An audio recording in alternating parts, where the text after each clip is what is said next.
Hey y'all, it's Bianca of BiancaRoberts.com, and today I am spilling the tea on how to get a good deal on a new construction home. So if you're interested in that, then stay tuned.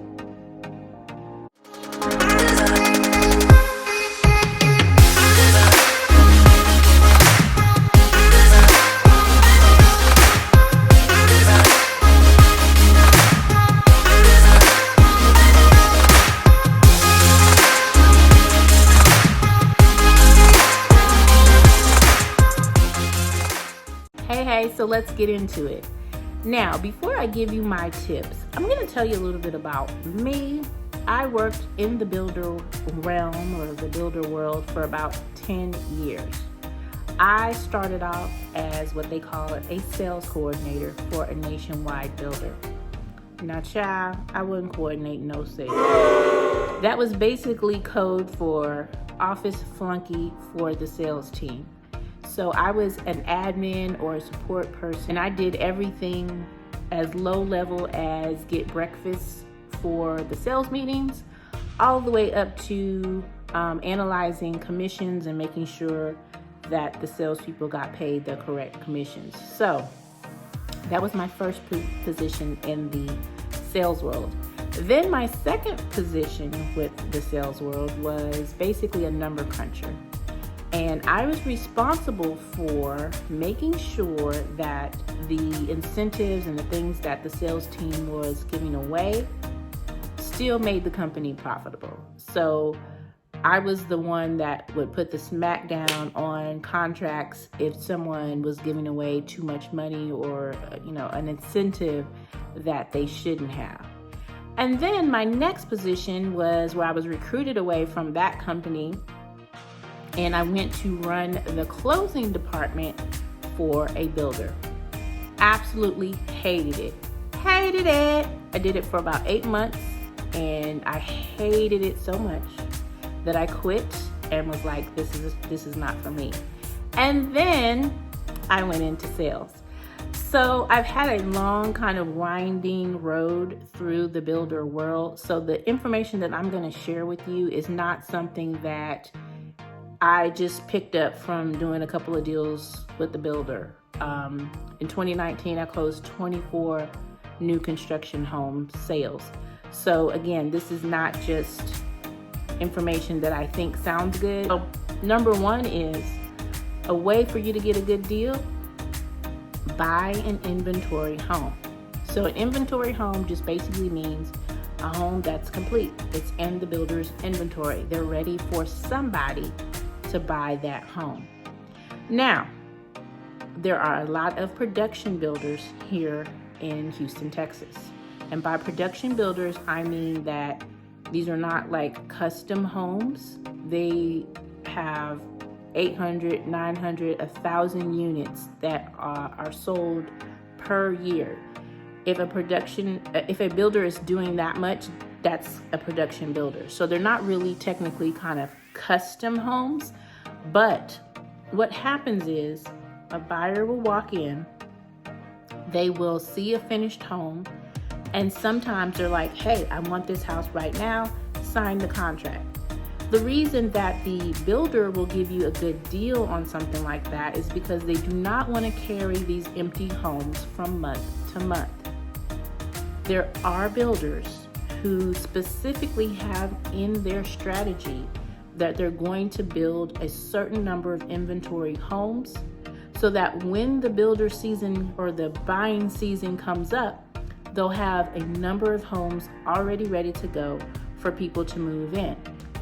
Now, there are instances where a buyer has picked out, their finishes, the flooring and the wall color and the doors, and for whatever reason, it gets all the way down to closing and they don't close on the house.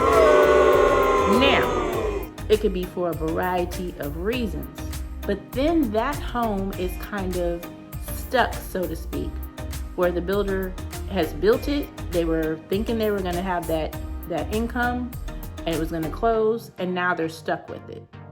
And so they want to go ahead and give you a deal a deal or give you some incentive to purchase that inventory home, because again, they don't want to carry that from month to month. They don't want to pay the insurance and keep the lights on and the water and all that.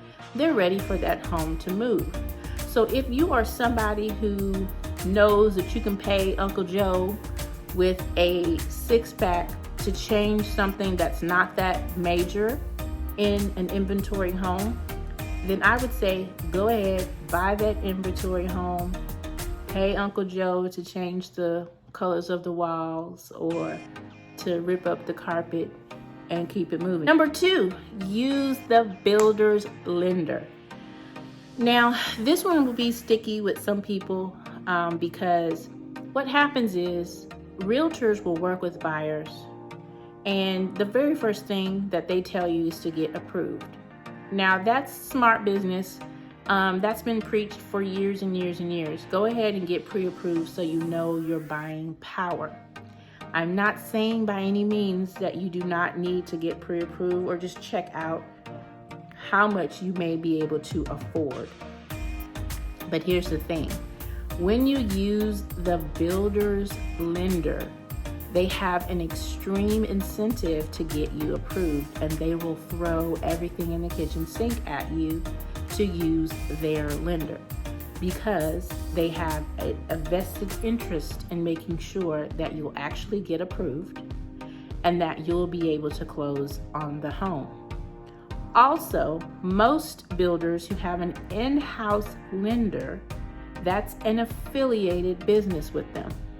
So they also get income or revenue from you using their in-house lender. So it is in your best interest to shop around, of course, but just because your realtor referred you to a specific lender doesn't necessarily mean that you cannot change and use the builder's lender. Again, you can save some big time money, especially in the closing costs. They may pay all or most of your closing costs, which can be a big part of what you have to come up with before you close. So that's another good way to get a good deal.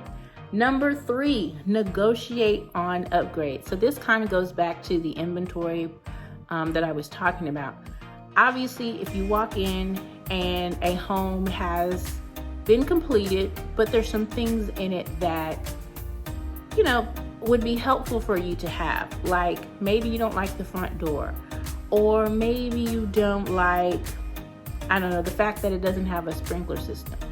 There are things that you can negotiate that will save you money before you close, because a lot of people, don't think about all the things that you have to come up with afterward. Like maybe the house doesn't have blinds and you can ask for whole house blinds, or you can ask for upgraded appliances or change out the front door. Or a lot of builders, believe it or not, do not include a garage door opener. So all of these things that you'll probably spend thousands of dollars on after you close, sometimes you can go ahead and get that stuff up front, save yourself a bunch of money, and move right in and not have to do a ding dang thing. So do not think that just because a home is priced at a certain price that you're just gonna walk in there and be like, oh, the base price is $250, I'm gonna have y'all give it to me for $230. They already know down to how much these light switches cost on how much their base price of the home needs to be. These builders plan out these things months and years in advance, all the way down to what the color of the monument sign outside of the community will look like. So you thinking that you're going to get this big amount of money off of the base price, don't think you will. Because again, they know how much people make in a certain area. They know where all of the employment centers are. They do what's called feasibility surveys.